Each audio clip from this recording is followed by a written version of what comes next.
오늘 말씀은 이제 여호와스의 마지막 기드온의 마지막 부분을, 그 인생의 마지막 부분을 이렇게 보여주고 있는데요. 이스라엘 민족의 왕이 되어달라고 요청한 이스라엘에게 기드온이 거절하죠. 왕의 자리는 포기했지만 그의 버금가는 영향력을 스스로 요구하게 됩니다. 금을 요구하자. 너희들이 가지고 있는 금을 나에게 달라라고 요구하자 그때 금을 이렇게 내어놓은 것이 22kg에 달했습니다. 어마어마한 양의 금이 나왔죠. 그 속에는 초승달 모양의 장식들도 포함되어 있었는데요. 지금의 이슬람을 상징하는 그 장식입니다. 처음에는 8장 21절에서 기드온이 그것을 떼어냈습니다. 적장들의 그 표식에서 기드온이 먼저 떼어낸 것을 보고 그것을 본 백성들이 자기들도 전쟁에서 이길 때마다 적군의 장수들을 죽일 때마다 자기들도 하나씩 가지고 있던 것이죠.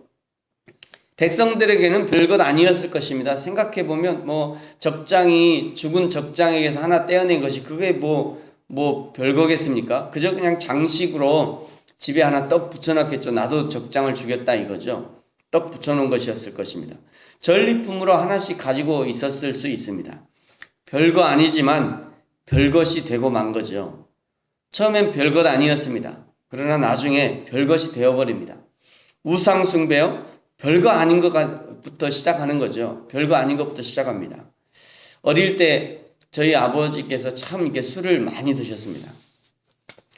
술을 많이 드셨는데 제가 우리 아버지하고 추억을 생각해 보면 저기 신전면에 우리 집에서 이제 그 면 소재지까지 한 20분 정도 이렇게 걸어가는데 제 기억에 가장 많은 거는 제가 술 사러 간 그 심부름한 우리 아버지가 갔다 오라면 항상 제가 이게 저는 참 잘 갔다 왔어요. 우리 형님을 시키면 중간에 꼭 놀고 왔는데 저는 바로 갔다 왔어요. 그래서 아버지가 저를 많이 시켰어요. 그러면서 이제 술을 드시면서도 우리 아버지가 늘 하시는 말씀이 이제 어머니가 아버지가 이제 둘이 하시는 말씀이 그런 얘기를 하시더라고요.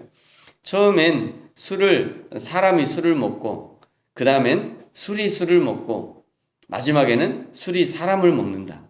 이런 얘기를 들었습니다. 제가 술자리하다 들은 게 아니라 어머니, 아버지 친구들 이렇게 술자리 하는 그런 옆에서 이제 들은 거죠. 우상도 마찬가지입니다. 처음엔 별거 아닌 것으로 시작하죠.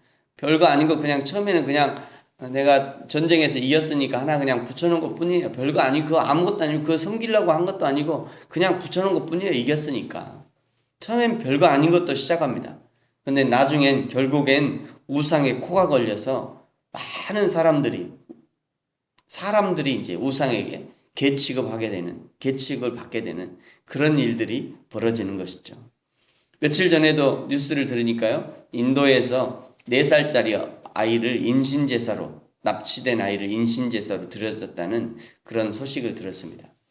우상숭배가 그렇게 무서운 것입니다. 사람의 생명, 어린아이의 생명을 자기들이 깎아 만든 우상보다 더 못하게 이게 취급하는 것이 우상숭배의 무서운 것이죠. 우상이란 하나님보다 더 의지하는 것이 우상입니다. 하나님보다 더 사랑하는 것이 우상입니다.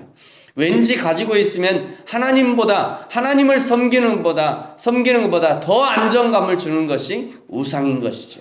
물질이 그렇습니다. 명예가 그렇습니다. 또 자녀들도 그렇죠. 우리가 하나님보다 더 의지하는 것이 다 우상인 것이죠. 사랑하는 성도 여러분, 오직 하나님 한 분만 사랑하고 섬기는 저와 여러분이 되어지기를 축복합니다. 기드온의 죽음과 이스라엘의 타락을 보여주는 것이 오늘의 본문인데요. 30절과 31절, 31절 같이 한번 읽겠습니다. 시작. 기드온이 아내가 많음으로 그의 몸에서 낳은 아들들이 70명이었고 세겜에 있는 그의 첩도 아들을 낳았으므로 그 이름을 아비멜렉이라 하였더라. 아멘.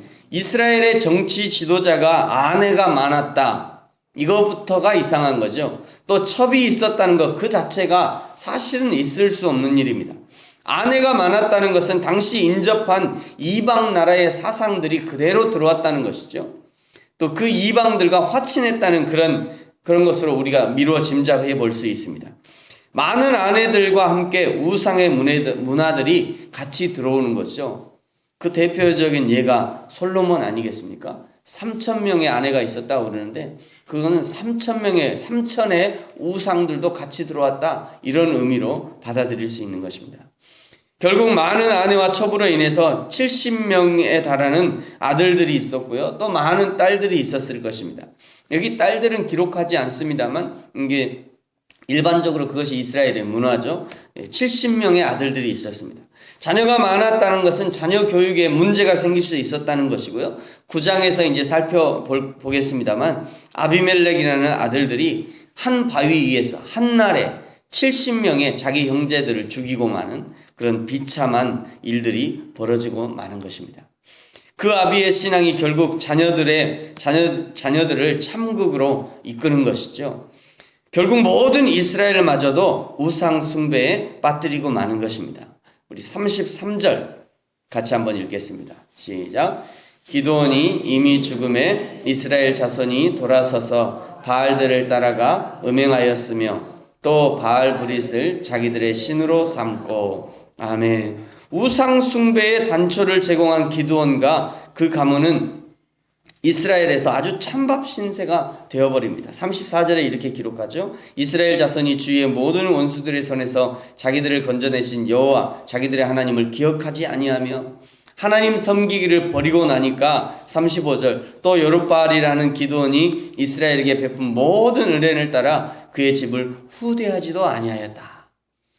생각해보면 이 기드온이 어떤 사람입니까? 이스라엘을 그 미디안에서 고생하던 그 이스라엘을 구해냈고 생명의 은인 아닙니까?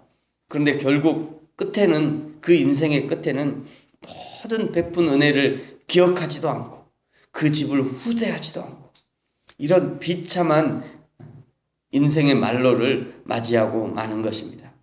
우리 안에, 사랑하는 성도 여러분, 우리 안에 가만히 숨어있는 우상 숭배의 모습은 무엇인지 살펴보시기 바랍니다. 물질이 우상이 될 수 있습니다. 명예가 우상이 될 수 있습니다. 때로는 직장이 우상이 될 수 있습니다.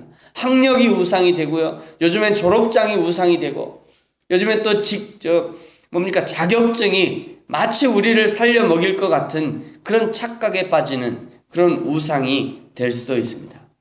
사랑하는 성도 여러분, 저와 여러분에게 있는 우상 숭배, 우상의 모습은 어떤 것이 있습니까? 오직 여호와 하나님 한 분만 섬기고 여호와 하나님으로 만족하는 저와 여러분이 되어지기를 예수님의 이름으로 축복합니다. 기도하겠습니다.